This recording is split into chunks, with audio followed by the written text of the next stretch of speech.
Wisconsin is the dream. Everyone is so generous. It's not an over-exaggeration. It's not a cliche. It is like a state of people who genuinely love where they live and want to welcome you with open arms. Welcome to Food Stories Told. I'm Stephanie Gravalese, and in today's episode, we're kicking off the first part of a two-part series straight from the red carpet of the Top Chef Wisconsin premiere.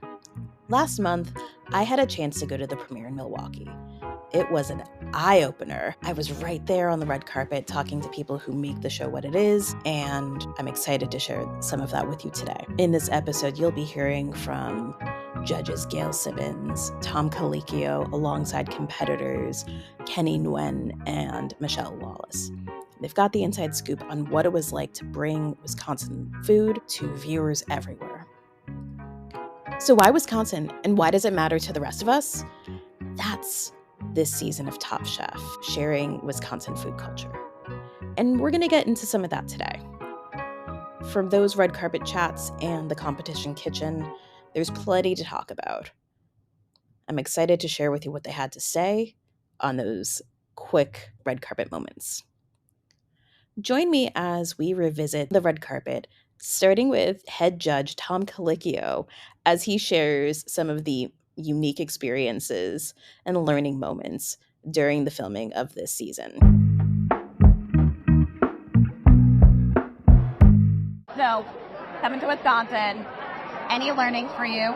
Just about Wisconsin food culture, anything that was a big surprise for you?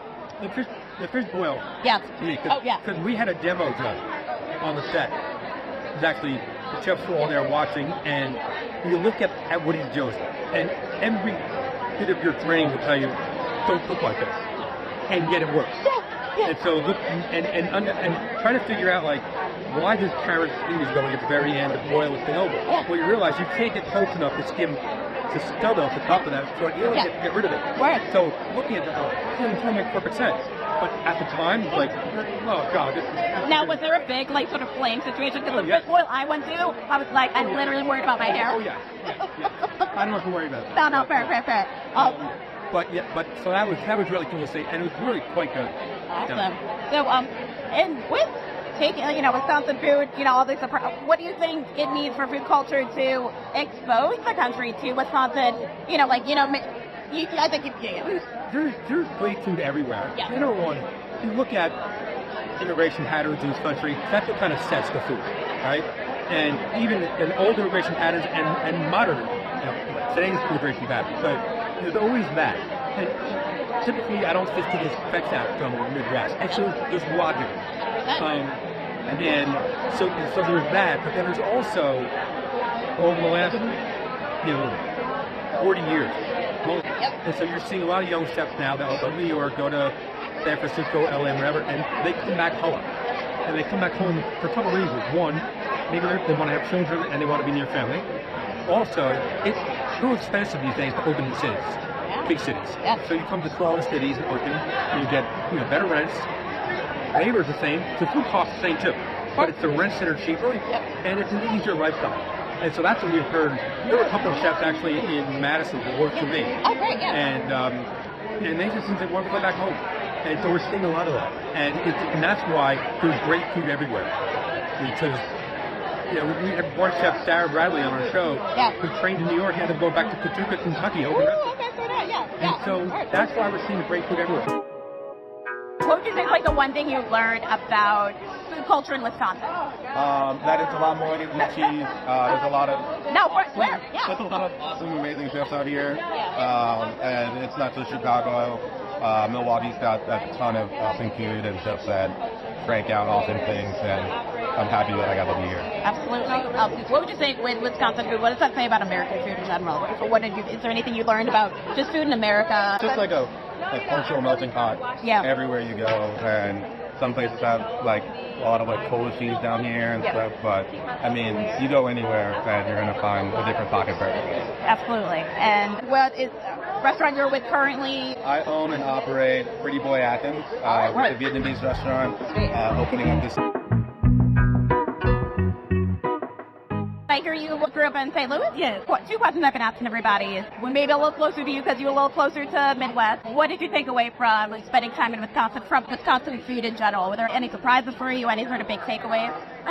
Yeah, I mean, there were a few unique traditions with food that one that I never heard of, and then two I thought was cool to experiment.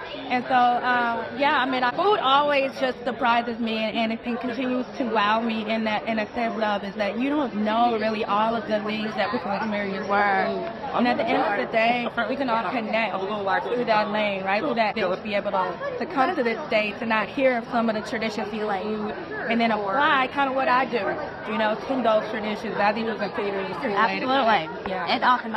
Is this even, what does it say about American food or American food culture? What, being here in Milwaukee? Let's talk about it, yeah. Wherever the question goes, you know what I'm saying? Yeah. And it speaks to American food and American culture. It just speaks to the diversity. I live in Houston, Texas, where we have an extremely vast array of cultures prevail. And I think that naturally, it is a great way to kind of experience all of us here who have been able to migrate here through history, currency, my people, black people, the Africa being shit, be able to tell that story and then be able to apply that story. Like, locally in Milwaukee, it's insane. It really is insane, and I think it's a beautiful thing out there. Are you at a restaurant currently? Do you have your own spot? Yeah, so I just started my own venture last year. So the show started. It's called Between Sandwich. So we do focus on smoked meat. I'm a pitmaster. I've been a pitmaster. We don't talk. All right. A pitmaster and chef at Gather's Barbecue. Broke off, did my own thing. So we do a lot of smoked elements, sandwiches, a little bit more than just word. Oh, I love it. And we are at a bunch of Houston farmers markets. I'm sure you probably don't remember, but I met you many years ago at like a new media conference when I was starting out as a food writer. Oh, that's so awesome. And I was started off as a newspaper reporter, and now I'm here. But it was really awesome, and I learned about you and your mom coming from the sea. I love that. Anyway, so awesome to be here and see you again. So let's talk Wisconsin food. Yes. So obviously Canada's home for you. You've been exposed to food all around. What was it like kind of learning about Wisconsin food for the first time? It's great. It's not the first time. Okay, good. Yep. I've been to Polar a few times. Oh, sure. For their food festival. And I've been to Madison on my book tour. But it was this dead of winter, so it was a Saturday, and I got to go to farmers market. But again, in like the middle of January, it's a very different experience than when we got to come back for Top Chef and go in the middle of August. Absolutely. And Wisconsin is the dream. Everyone is so generous. It's not an over-exaggeration. It's not a cliche. It is like a state of people who genuinely love where they live and want to welcome you with open arms. They make a strong cocktail. They make a mean steak. The cheese is outrageous. The frozen custard's even better. But there's also so much more nuance than like stereotypical food, right? Like we had amazing Laotian food. We had amazing Serbian food. We just got to do a lot of different things. We went out to Brewers games.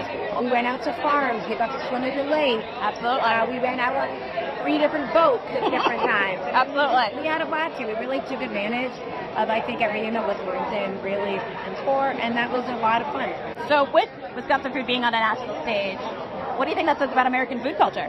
And I mean, you've spoken to a lot of the elements of it. A lot of things. I think that it's having moments, and it's not just us. I think there's a lot of things going on here. I think, like many sort of smaller cities, a lot of the young folks go out to the bigger cities. They get amazing training. They come into their own and they want to open a restaurant.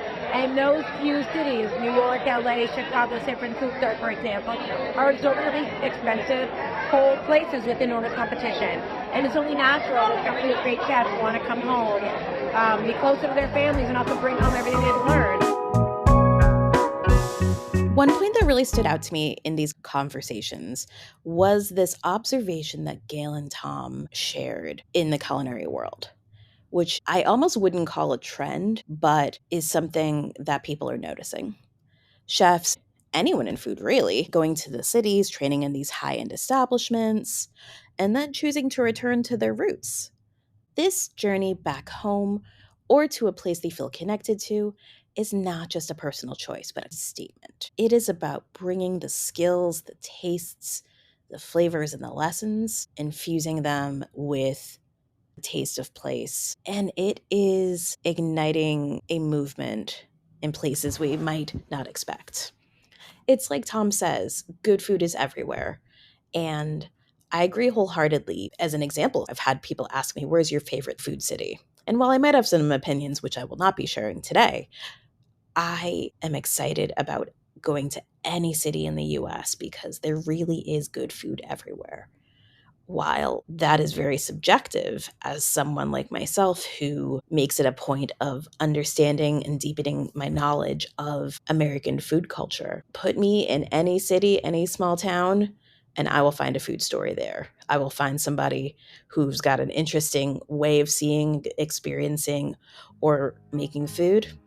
And to Tom's point, really, this homecoming, the continued homecoming, is part economical, part resource driven, and part of a way to build a sustainable life for yourself. This theme resonates deeply with the larger theme of this season, which is talking about food in the state of Wisconsin. It's a powerful reminder of the evolving nature of American food culture. It is a movement from the bustling streets of culinary hubs around the country and the world to the quiet corners of hometowns. Here, chefs and foodies around the country are planting their flags, ready to tell their stories through the dishes they serve. It's a testament to the power of coming home, armed with experiences and vision to carve out a space in the world around them. Gail and Tom's insights shed a light on this shift, highlighting the vibrant mosaic that is American cuisine, enriched by every chef who decides to take the journey back to where it all started. As we wrap up the first in this series from the Top Chef Wisconsin premiere, let's take these insights with us.